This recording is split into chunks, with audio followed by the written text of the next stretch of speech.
వాళ్ళు కామారెడ్డికి వెళ్ళిపోతున్నారు. అరుణాచలంలో గిరి ప్రదక్షిణ చేసిన తర్వాత మళ్ళీ బాగా రెస్ట్ తీసుకొని తర్వాత లేచి అందరం ఫ్రెష్ అయిపోయి రెడీ అయ్యాము. ఇక్కడ నుండి మళ్ళీ గోల్డెన్ టెంపుల్ కి వెళ్తున్నాము. సో అక్కడికి వెళ్ళడానికి లేట్ అవుతుంది, రూమ్ ఖాళీ చేయాలి కాబట్టి అందరూ ఫాస్ట్ గా రెడీ అయిపోతున్నారు. మా పిల్లలు మాత్రం కోతులతో ఆడుతున్నారు. ఆఫ్ కోర్స్ కోతులతోనే ఆడతాయి కదా, అవి 2-3 వచ్చాయని అక్కడ డోర్ దగ్గర అక్కడే ఉంటున్నారు. అవి మీదికి వచ్చి కరిస్తే ఎలా అని మా చెల్లె తిడుతోంది. గోల్డెన్ టెంపుల్ లో వీడియో తీయనిస్తారు కదా, అక్కడ చక్కగా మీకు అన్ని చూపించాలని అయితే నేను అనుకుంటున్నాను. కోతితో ఆడకబెట్ట ఎక్కడ పోయిందా? 4-5 ఉండే అప్పుడు. హలో గాయస్, కోతులు వచ్చింది. ఇప్పుడు అన్ని పోయినాయి గాయస్. ఇప్పుడు వీళ్ళు మిగిలిండ్రు, అవి పోయినాయి, వీళ్ళ నిలగట్లేదు. అక్కడ నుండి బయలుదేరి గోల్డెన్ టెంపుల్ కి వచ్చేసాము. కానీ లోపలికి వెళ్ళాక మొబైల్ అలౌడ్ చేయలేదు, అక్కడ ఒక్క వీడియో కూడా తీయనీయలేదు. సో అందుకని లోపటి దృశ్యం అయితే నేను మీకు చూపించలేకపోతున్నాను. కానీ గుడి చాలా బాగుంది, చాలా ప్రశాంతంగా అనిపించింది. గోల్డెన్ టెంపుల్ దర్శనం అయిన తర్వాత మళ్ళీ మేము తిరుపతికి వెళ్ళాము. అక్కడ నుండి నెక్స్ట్ డే కాణిపాకం వినాయకుడు, శ్రీకాళహస్తి చూడాలని మా ప్లాన్. ముందు కాణిపాకం వినాయకునికి వెళ్లి తర్వాత తిరుపతికి వచ్చి మళ్ళీ ఇక్కడ నుండి శ్రీకాళహస్తికి వెళ్ళాలని సరే అని కాణిపాకం వినాయకుని దగ్గరికి బయలుదేరాము. చూడండి మధ్యలోనూ ఎంత పెద్ద ప్రమాదం జరిగిందో. హలో అండి, మేము కాణిపాకం గణపతికి ఆటోలో వెళ్దామని, ఆటో ఎక్కడ పోయింది, చాలా దూరంగా ఉంది, అక్కడికి బయలుదేరాము. ఆటో మధ్యలో ఆగిపోయింది.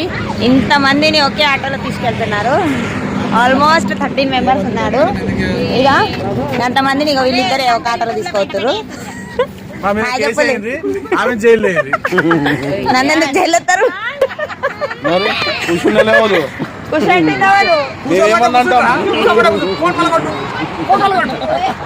చూడు నీకు ఇంత డేంజర్ ఉన్నారు. ఇక వీళ్ళతో నేను ఏడగెళ్తా.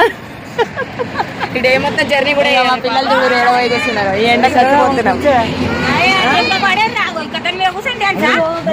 కాణిపాకం వెళ్ళాక చూద్దాం, ఓకేనా?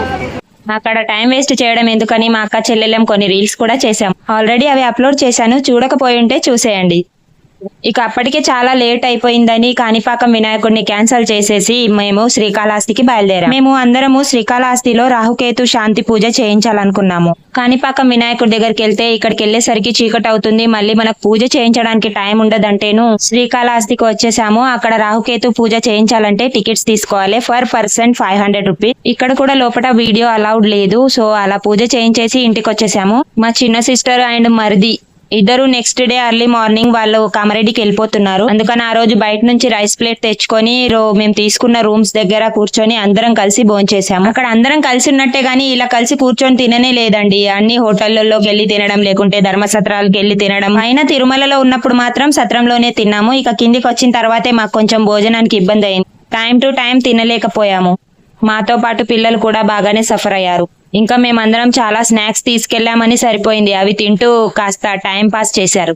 హోటల్లో రైస్ ప్లేట్ తీసుకుంటే ఎలా ఉంటుందో అనుకున్నాం, కానీ చాలా టేస్టీగా ఉన్నాయి కర్రీస్. 2-3 రకాల కూరగాయలు అంటే కర్రీస్, ఫ్రైడ్ కర్రీస్, ఇంకా 2 రకాల సాంబార్. అక్కడ సాంబార్ కంపల్సరీ. ఇంకా పాపడాలు, పెరుగు, ఉప్పు అన్ని ఇచ్చారు. ఫస్ట్ టైం మేము ఏ హోటల్లో అయితే తీసుకున్నామో అదే హోటల్లో వచ్చే వరకు రైస్ ప్లేట్లు తెచ్చుకొని తిన్నాము. చాలా టేస్టీగా ఉన్నాయి. ఆ హోటల్ వచ్చేసి తిరుపతిలో రైల్వే స్టేషన్ కి దగ్గరగా ఉంది. మా చిన్నోడు చూడండి మా చెల్లిని ఎంత సతాయిస్తుండో, పాపం వాడు కూడా బాగా సఫర్ అయ్యాడు అక్కడ ఎండకు. అయినా అందరూ అలా ఒక చోట కలిసి కూర్చొని తింటే ఆ వైబే వేరు. మా పెళ్లిళ్ళు అయ్యి ఇన్ని సంవత్సరాలు అవుతుంది, కానీ మేము ఎప్పుడు ఇంతమంది అంటే అందరం కలిసి ఎప్పుడు ఎక్కడికి వెళ్ళలేదు. ఇది ఫస్ట్ టైం మా 3 జంటలు విత్ మా మమ్మీ డాడీతో కలిసి వెళ్ళడం. అలా ఆ రోజు గడిచిపోయింది. ఇక మళ్ళీ నెక్స్ట్ డే అందరం కలిసి ఇస్కాన్ టెంపుల్ కి బయలుదేరాం. అక్కడ మేము బస్ కోసం వెయిట్ చేస్తున్నాం. అసలు మా పిల్లలు అయితే వెళ్లిన ప్రతి చోట 2 గంటలు క్యూలో నిలబడి దర్శనం చేసుకోవాలి. ఇక మేము ఎక్కడికి రాము, రూమ్ లోనే ఉంటాము. మళ్ళీ అక్కడికి వెళ్ళాక కూడా క్యూలో నిలబడాలి, లైన్ పట్టాలి. మేము రామన్నారు. అక్కడ అలాంటివి ఏమీ ఉండవురా, మనం డైరెక్ట్ గా వెళ్తాము అని చెప్పి బ్రతిమలాడితే వచ్చారు. అనుకున్నట్టే అక్కడ అసలు క్యూ లేదు. గుడికి వెళ్తే మాత్రం చాలా ప్రశాంతంగా అనిపించింది. వచ్చేసామండి ఇస్కాన్ టెంపుల్ కి. ఇది గుడి ఎంట్రన్స్. చూడండి ఎంత బాగుందో గుడి. గుళ్ళల్లోకి ఎందుకు వెళ్ళడం, ఇంట్లోనే ఉండి దేవుణ్ణి మొక్కొచ్చు కదా అంటారు. కానీ ప్రతి గుడికి ఒక మంచి స్టోరీ ఉంటుంది, ఒక అర్థం ఉంటుంది. ఆ గుళ్ళు నిర్మించడానికి గల కారణాలు కూడా ఉంటాయి. ఇంట్లో ఉండి ప్రార్థించొచ్చు, తప్పులేదు. కానీ అక్కడికి ఆ పుణ్యక్షేత్రంలో మనం కాలు పెడితేనే కదా మనకు ఆ వైబ్ అనేది తెలుస్తుంది. ఆ గుడ్ ఎనర్జీ అనేది మనకు లభిస్తుంది. మనలో ఉన్న నెగిటివ్ వైపు పోయి పాజిటివ్ వైపు కావాలంటే మనం అక్కడికి వెళ్లాల్సిందే. ఇక్కడ కూడా వీడియోస్ అలౌడ్ లేవన్నారు, కానీ నేను మీకు గుడి మొత్తం చూపిస్తాను. ముందు మనం వెళ్ళగానే మనకు అక్కడ శ్రీనివాసుడు దర్శనం ఇస్తాడు. ఇక్కడ ఫొటోస్ తీసుకోవచ్చు, వీడియోస్ తీసుకోవచ్చు అన్నారు. కానీ వెళ్ళిన ప్రతి గుడిలో శిల్పాలను చెక్కారు చూడండి, ఎంత అద్భుతంగా ఉన్నాయో. అలాగే ఇక్కడ రాధాకృష్ణుని పక్కనే ఉన్న గోపికలని ఎంత బాగా అలంకరించారో చూడండి. మేమైతే ఇక్కడ ఒక హాఫ్ అన్ అవర్ అలాగే కూర్చున్నాము, చాలా ప్రశాంతంగా అనిపించింది. ఇక బయటికి వెళ్లే దారిలో ఈ బుక్ స్టాల్ పెట్టారు. ఇక్కడ భగవద్గీత దగ్గర నుంచి ప్రతి బుక్, ప్రతి మన సనాతన ధర్మానికి సంబంధించిన ప్రతి బుక్ ఇక్కడ అవైలబుల్ గా అనిపించింది.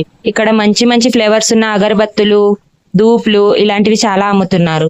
నేను చందన్ ధూప్ అనేది తీసుకున్నాను 150 rupees. Thanks for watching. Video నచ్చితే లైక్, షేర్ అండ్ సబ్స్క్రైబ్.